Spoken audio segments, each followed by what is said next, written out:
Hello students, आज मैं आपको वो मिसिंग फ्रीक्वेंसी वाला क्वेश्चन है वो करवा रही हूँ। कई बार है ये इस तरीके के क्वेश्चन आते हैं तो आप लोग है वो नहीं कर पाते हैं।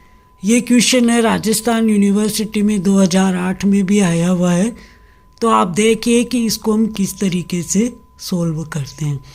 इसमें क्वेश्चन दे रखा है find the missing frequency in the following distribution if n is 100 और मीडियन इज 30।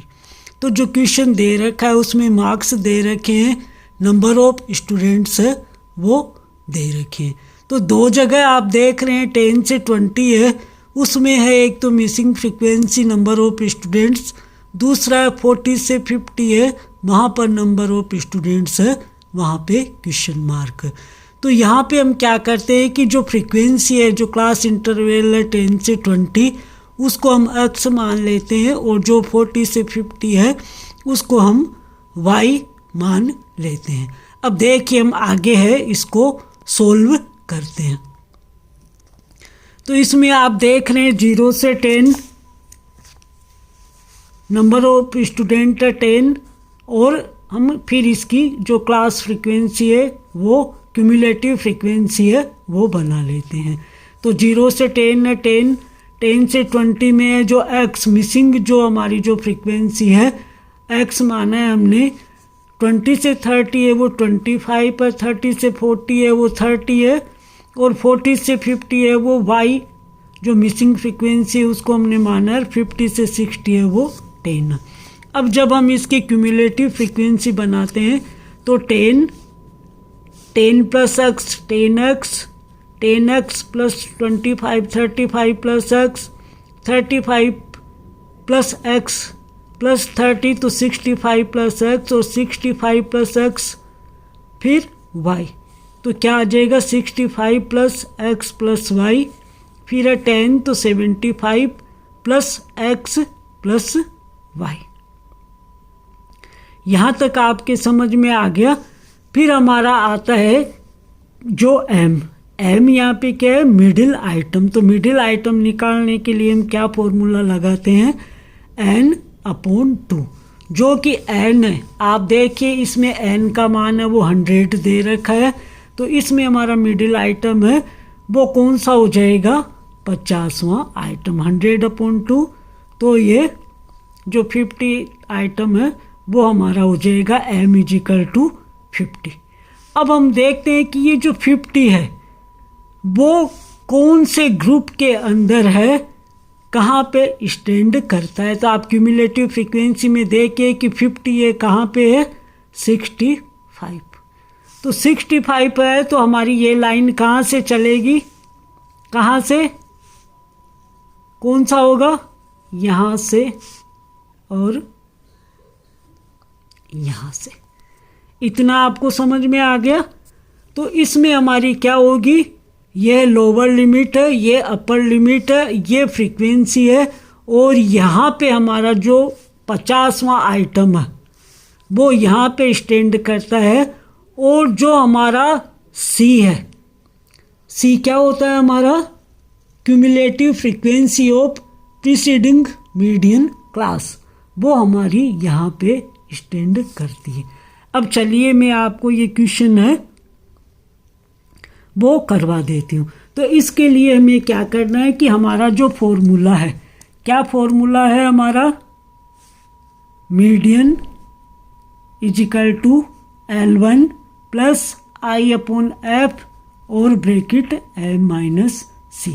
तो m क्या है यहाँ पे, मीडियन है, L1 है वो लोअर लिमिट है, I है हमारी क्लास इंटरवल है, F फ्रीक्वेंसी है, और m हमारा क्या है, मिडिल आइटम है, और c हमारा क्या है, c हमारी है cumulative frequency of preceding median class. यहाँ तक आपको समझ में आ गया। अब हम क्या करेंगे कि जो हमारे पास डाटा दे रखे हैं वो हम इस सूत्र में रखते हैं। कौन से में, m = L1 plus I/F m-c। तो ये 30 क्या है, 30 हमें मीडियन है, मीडियन का मान हमें क्या दे रखा है, मीडियन का मान हमें दे रखा है 30, एन का मान 100 और हमारा एम का मिडिल आइटम का मान है n/2। तो n/2 है वो हमारा क्या हो जाएगा 100/2 = 15। ठीक है, तो ये हमारा क्या हो जाएगी इस लाइन में L1 फ्रीक्वेंसी और ये हमारा हो जाएगा C का मान। तो अब आप रख दीजिए इस फॉर्मूले में, तो हमारा आएगा मान 30 = L1 है वो 30 है प्लस I का मान है 10 और हमारा F का मान है वो 30, फिर हमारा है M - C। तो M हमारा है 50, कैसे निकाला था M मिडिल आइटम 100/2 वो हमारा 50 आया और C हमारा क्या था cumulative frequency of preceding median class. तो ये हमारा कहाँ पे स्थित था, ये देखिए ये हमारा जो है 65 + x, इसके ऊपर है वो 35 + x। यहाँ तक मुझे पता है आपको समझ में आ गया। अब आगे जाके है फिर आप है वो गलती कर देते हैं। कैसे करते हैं, अब हमने ये मान रख दिया 30 = 30 हमारा क्या है मीडियन है और ये 30 क्या है हमारा L1 है। ये सारा मान मैंने आपको दिखा दिया। अब है कि cancel equal terms on both sides of the equation. तो ये जो इक्वल जो इसका है टर्म्स है ये दोनों है कैंसिल हो जाती है। तो हमारे पास मान क्या आता है 10/30 50 माइनस ये जब ब्रैकेट खुलता है तो ये जो साइन है माइनस का है ये प्लस का है, तो ये किसका साइन हो जाता है माइनस का। यहाँ पे आप गलती करते हैं, यहाँ पे आपको जो बोर्ड मास का फॉर्मूला है वो लगाना है। तो पहले हमने जब ब्रैकेट खोला तो ब्रैकेट खोलने पे हमारे पास क्या था ये माइनस है और ये प्लस है, तो ये माइनस का निशान हो जाएगा। तो क्या आया 50 - 35 - x। यहाँ तक आपकी समझ में आ गया। चलो फिर नीचे चलते हैं। इस टर्म्स को हम काट लेते हैं, है ना। 10 × 1 = 10, 10 × 3 = 30, तो 1/3 फिर 15 - x। 15 - x कैसे आया 50 में से 35 गए तो कितने हो गए 15 और ये -x आ गया। यहाँ तक समझ में आ गया। तो ये 1/3 15 - x।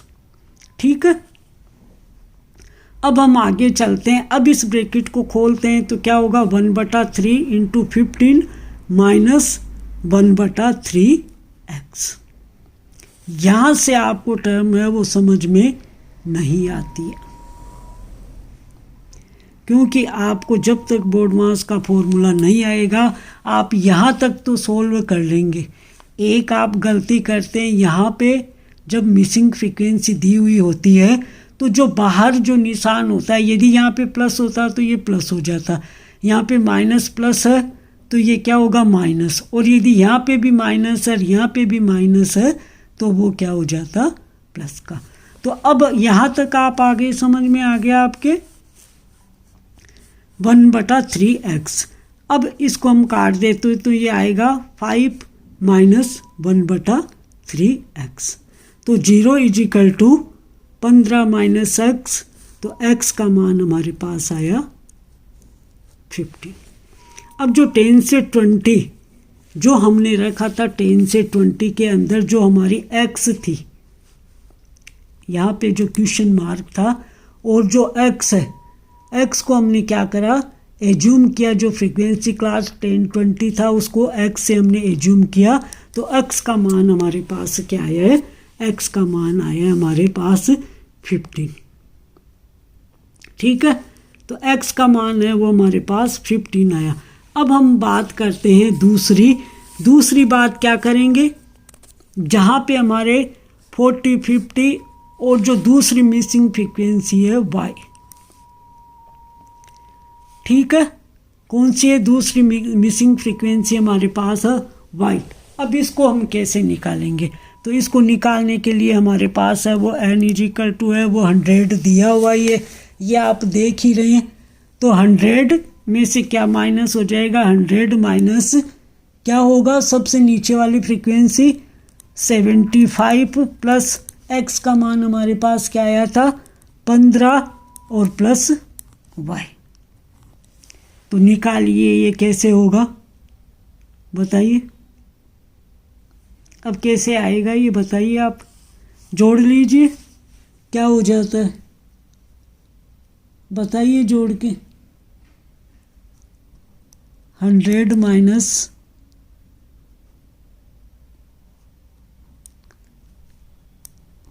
90 प्लस y, तो y इज इक्वल टू हो जाएगा 100 माइनस 90 10। तो आपको समझ में आ गया ये अच्छी तरीके से।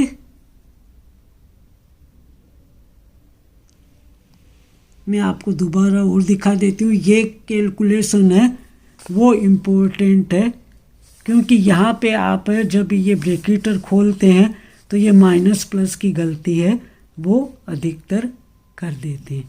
तो आप इसको अच्छी तरीके से देख लीजिए कि मिसिंग जो फ्रीक्वेंसी होती है वो हम किस तरीके से निकालते हैं। आ गया आपके अच्छी तरीके से समझ में।